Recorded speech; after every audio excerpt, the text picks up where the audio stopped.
voting will give us an opportunity for our people to be able to vote anywhere at any time.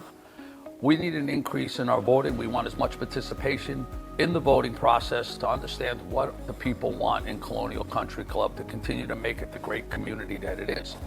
And electronic voting will take us that next step. We really feel that it'll increase our participation. Presently, our participation is somewhere around 60%, but with the electronic voting, along with the opportunity, there'll still be some paper votes there.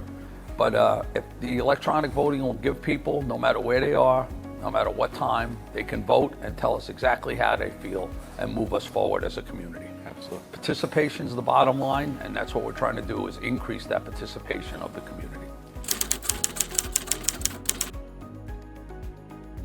Well, as a community, we have to have 1,133 yes votes, not just votes, but yes votes.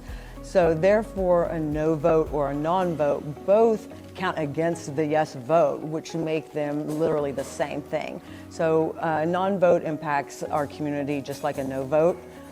So going forward, we really need to try to eliminate that.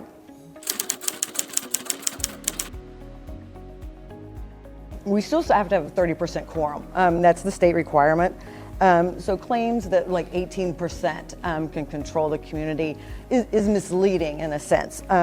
Between our history, the facts that we have from there, and also going to electronic voting, which would encourage more votes, that gives the community itself the opportunity to actually express what they want, instead of really it's the opposite effect. A small number can prevent something from passing.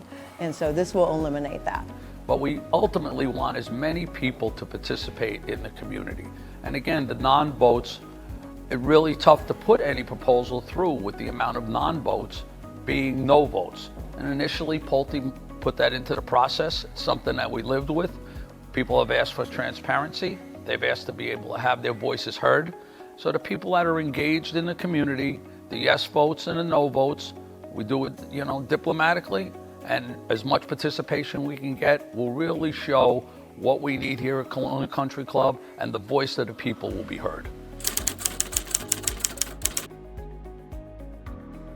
I think with electronic voting, it simplifies things for the homeowner themselves. Like Howie said earlier, they can vote anywhere, anytime, as far as the NVRs that are having to manually collect votes, which really slows the process down. It also kind of leaves room for error. With the electronic voting, that will actually give us true number and a more realistic expectation of our community and what they want. I did want to speak a little about the NVRs and the participation that they had to do prior in the voting process. The NVRs have a lot of work to do and a lot of responsibility to their residents. And following up on some of the votes becomes a very tedious operation. And I think as a voter, you would like to vote privately.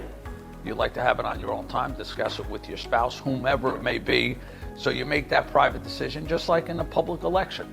This way it takes the NVR out of it. The NVR has no idea what your vote is, but we're very much hoping that the participation moves forward with this electronic, and that the NVRs are taken completely out of the process of this. Because the follow-up, I could speak, I know, from both of us, is a lot of time and effort on our part, and there's a lot more things that we have on our plate to get to do for the residents than to chase votes.